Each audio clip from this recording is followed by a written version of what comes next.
Hey guys, so welcome back to our channel. We're the ChangeMakers, where we talk about millennial money, how to keep it, how not to lose it, how to even make some more of it. And in today's episode, we'll be talking about the very exciting Airbnb market, and we'll be talking to our resident ChangeMakers Airbnb expert. He will be in the ChangeMakers building to talk about his experience and of course winning in Airbnb. So if you have been living under a rock for the last 10 years, there's this thing called Airbnb. It's really just a short-term rental service, and there are many short-term rental platforms, but we're just focusing on Airbnb for the purposes of this video. And in Jamaica, that's really the market that we're focused on. Yes. In Jamaica, just to give you some stats, because I love figures, in 2018, over close to 90,000 guests arrived in Jamaica and stayed at an Airbnb property. There were 4,100 hosts and 7,600 listings on the Airbnb platform for Jamaica. So we're not talking a dibby business here. No. Pavel came to the ChangeMakers studio and we had a Q&A with him separately. So we're going to play back the video and share our reactions. So question number 1. So Pavel, when did you get started as an Airbnb host? And do you have more than one property? I got started in 2017 and I have a few properties. What was your biggest concern before starting? I work a 9-to-5 job, really a 13-hour 9-to-10 job, and I wouldn't have had the time commitment for it. But it worked out and I was able to do a lot on weekends and prepare for the week and have people on standby and establish all my contacts and know who to call. And everything worked out fine. So I'm a 9-to-5er. This is a big concern. How am I really going to give my all to my job and do this thing on the side?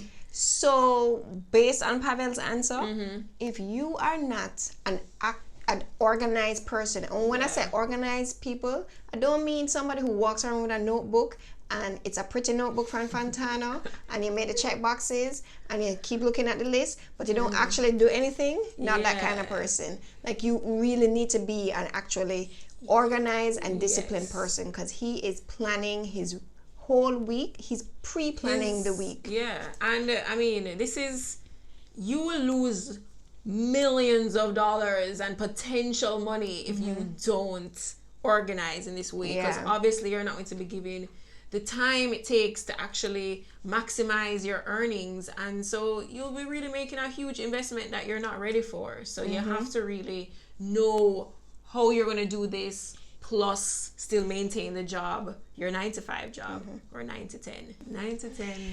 All right, so then we asked him about his worst fear. Let's hear what he had to say. Yeah, so my worst nightmare did come true. We had someone who came in and we don't know what happened in the place. It looked like a fight happened or something, and we had to replace a toilet, all the sheets, all the towels.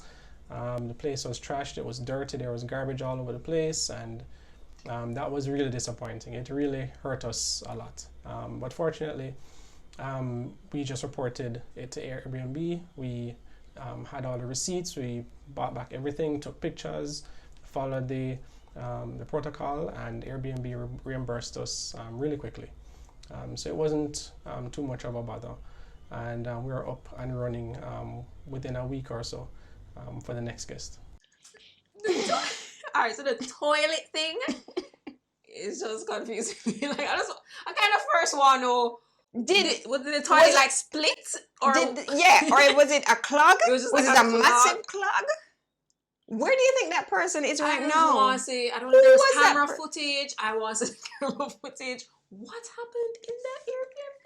So scary. That guest must have been a criminal. I mean, that is a crime scene, Tony. Like, that's the only way I can put it. The fact that there were just things broken and they were dirty. So now that we're over the trauma of the experience, what the the silver lining here is that there clearly is a policy that works. There clearly is a content insurance policy. Was very surprising to me. And if you didn't know about that policy, yes, Airbnb will cover X amount of dollars worth of content. And what I knew about the policy, but I wasn't sure if they actually fulfilled the obligation. Because you know how some insurance, but you know how some insurance stay. Yeah. So I was happy to see that. So this, guys, this is real life. Happened to him. It was sorted out, and as he said, it wasn't too much of a bother. Not too much of a bother. God bless you, Pavel. Pavel is easygoing. Yes. Moving on. Why did you become an Airbnb host? So we saw the opportunity in the market. We saw that the hotel occupancy rates were very high. We saw Airbnb actually taking off, so we got into it pretty much at the genesis of Airbnb and short-term rentals, and we decided that we should take a shot at it, supplement our income. Everybody knows that your 9 to 5 not going to make you super duper rich. So a second income, nothing tried, nothing done. We always talk about having multiple streams of income, guys. We can't say it enough. Plant your seeds in multiple pots, because one pot will break and broke down, or also for the fact that you can only do so much with the 9 to 5. Yeah, as Pavel said, it will make you super duper rich. Right? How do you know how much to charge? Yeah, so that's more of an art than a science. I think that you look at all the places that are around you. You look at the quality of the offering that you have in terms of the actual physical structure and things that are in your apartment or in your villa or in your house, and you compare that with everybody else's to see if you can charge a premium about what they're charging. Airbnb also shows you what people are charging around you in your area, and then you decide how much you want. Typically, if you want to get more bookings, you lower your price, but there's a combination between lowering your price and getting reviews and increasing the your visibility of your place. So you can not necessarily charge the lowest, but you can increase your price and still have good revenue coming in. If anyone else has ever watched Stay Here on Netflix, by the way, I suggest you watch that. I felt like a total Airbnb expert after. Something that I learned from watching Stay Here, which Pavel mentioned about, you know, that you can charge a premium price based on even what is happening in the area if you're offering something unique, so that when people come, they'll want to take a picture of it and post it on their pages. So that's like free advertising for you. So whether it's a mural, a cool chair, just a unique touch that, you know, everybody nowadays want to share with their friend and be like, oh, look at where I am, look at where I am. So that's something to think about, to just always make your Airbnb property have a unique touch. There are many ways to get your listing to the top of the search, and you have to sort of learn the Airbnb algorithm or the platform's algorithm. I think that the more that you engage on the platform, meaning you adjust prices and change descriptions and change pictures and those types of things, increases or lets Airbnb know that you are more active on it, and it makes your ranking higher. Pictures and, you know, the number of people that click on your property automatically makes it go even higher. Much more engagement brings your results higher. But you can also market your place on other platforms, right, and drive customers to your Airbnb listing. Right. You could even have your own website and link people to your Airbnb place. What are some of the, other than the property itself, what are the other expenses you think we should be budgeting for? Right, so definitely budget for your mortgage if you have one. Make sure you can pay that. Budget for your maintenance. That's important to always pay maintenance.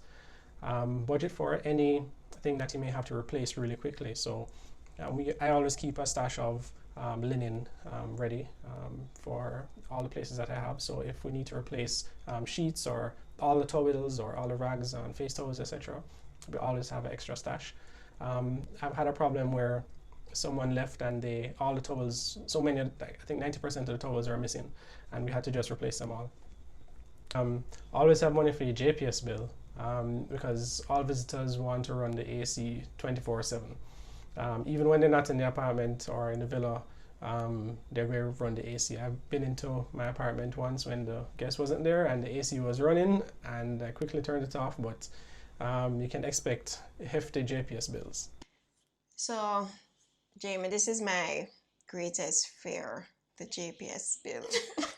The AC run. No. What if you get like $100,000 bill? Yes. I can't believe Pavel said he came into the unit and the AC was running. Yeah, I think it's because of where we live, it's so hot. So people just going to immediately come in and be like, you know, where's it? You coming from foreign or somewhere where you're just not used to this? Yeah. You're like, I'm turning on the AC. So what could we do then? Well, I mean, something you see hotels do, they have signs sometimes just ask you, please be considerate, and you know, when you're leaving, turn off the AC. So you can try that. Can we get a pay as you go? Do a big, yes, have a big industrial fan. Probably don't give them no AC. All right. So who does the actual welcoming of the guests and letting them in and going in after? Do you do that or do you outsource that? So I try to do it as much as possible. One of the places I have is in a country, so that's not possible most of the time. So we have an automated lock. We inform the security, we inform the management that we have guests coming in, and it's actually a mandate by that place that I have, by the Strata, that we have to inform them of every guest that's coming in, give the names and the times and the dates that they're coming in, which is useful to me. Because at least when the guest arrives, they're expected and proper directions can be given to the place. There's a lot of stratas that are going up and are pretty much catering to, they know that people are going to buy the apartments there because they're going to Airbnb them out.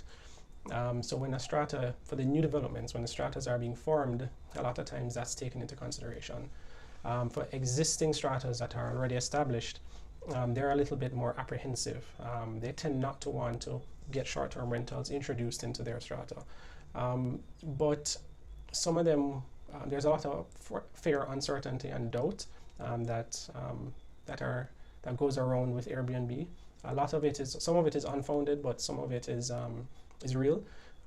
Sometimes guests do cause havoc, and it depends on the type of guest that you're attracting as well. Sometimes a lot of the places that are on the lower end of the scale can attract a different crowd, and that can affect stratas, and that will turn them off significantly. But never advertise your place for a short-term rental if it's against the strata rules. So always obey the strata rules and make sure that you're doing everything as legitimately as possible. So I have a friend that this happened to, or is probably happening to still, where she lives in a fairly new complex, and majority of the units were clearly bought for that purpose of doing short-term rentals. And so a lot of the persons who come there, clearly they're not owners, or they're not staying for a long period of time, but she's an owner. So she really has a big problem with how they operate when they come there, just even with the garbage collection. They just don't know like the rules of the place and what should be done, the parking spaces. And so it's always an issue for her. And so I can see where it can be problematic if they're not adhering to, you know how in rules. Jamaica we love to give security guard work that don't really involve securitizing anything. What maybe, securitizing, that's my word. So maybe if you're a strata, one of the older stratas, or if you're a new strata, this is a way of the world now. We have to adapt. So maybe you tell the security guard to like keep an eye on the people, you know, like you have to, like Pavel says in his complex or wherever this is, he has to let them know. Extra money. Yeah. No, we can play around with Comment that below. more. Let us know if you have any thoughts, because this is an important industry and we need to keep it but we don't want to also disrupt people. You know, you pay money. There's and a buy balance. A But you must know when you're buying into your place if this is an Airbnb place or not. For persons who are purchasing apartments to live in it, just be aware of what you're buying into. What are your thoughts on the future of the industry, and would you still advise people to get in? Very good question. I think Airbnb has a good future in Jamaica. That's the long and short of it. I think right now it's a very tricky time to come into Airbnb for a few reasons. During COVID period, between March and June were pretty much non-existent. Some people are fortunate enough to have some people still in their place, but it pretty much came to a grinding halt. There's a glut in the market of apartments being built and townhouses being built, and I think that's putting a lot of pressure on persons getting a lot of bookings. So it's not as economical as before, meaning you don't earn as much as you would like before. I think that even puts pressure on the long-term rental market. So I think the long-term rental prices for the long-term rental market are going up because the short-term market is so lucrative. I think that in the long run, I think that will even out. I think long-term rental prices will eventually go back down, and short-term rental prices will also go down because there's so many places on the market. But I do think that in Jamaica before COVID, year over year, arrivals into Jamaica, especially Kingston, has been increasing, and there are so many times throughout the year when hotels are pretty much booked out. Right, so I think there is space for Airbnb in the market still. And your final thoughts or advice to someone getting in now? What's the number one thing you'd recommend that they do or not do? So I think that someone getting into the Airbnb market, make a lot of contacts.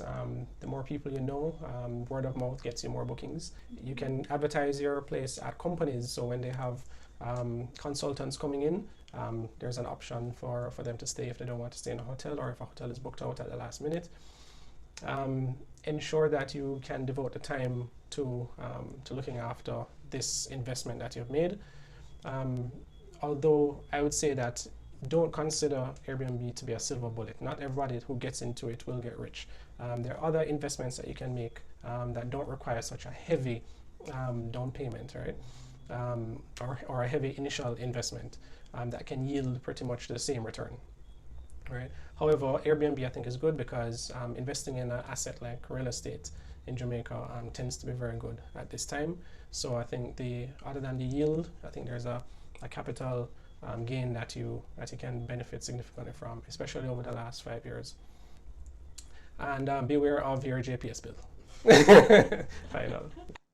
So I love that he mentioned about it not being a silver bullet for everybody, right? When it comes to any form of investing, not just because your friend doing it is a trend now that is going to work for you, right? There is clearly a lot that goes into Airbnb investing, and you really have to be committed, and it's a lot of upfront money that you're putting into it. And he made a comment that there are alternatives to this type of investing that can produce the same yield, which is simply the income you make relative to the price you paid for the property, and that would be like a real estate unit trust or mutual fund. You will get yield through dividends, but you may not get capital gains. So in the Airbnb model, you own the real estate usually, so you have the opportunity to sell the property at a later date and get a capital gain because of the appreciated price. So you don't get that opportunity when you do the real estate unit trust or mutual fund, but you don't also have the risk of having a broken toilet and having to replace linens every week. I mean, if you don't want to deal with all of that, right? This is a way to invest in real estate without. Listen, guys, it's like fashion, right? Or trends. Not every trend is for your body type. So what? Girl, write that down. You're taking notes? Sorry, that one hit me to my core. Yes. Not everything is for you. Thank you so much for watching, guys. Hope you enjoyed the episode. Don't forget to like, subscribe, share, comment below. Follow us on Instagram if you're not following us yet at change.makers30. All right, bye. Bye.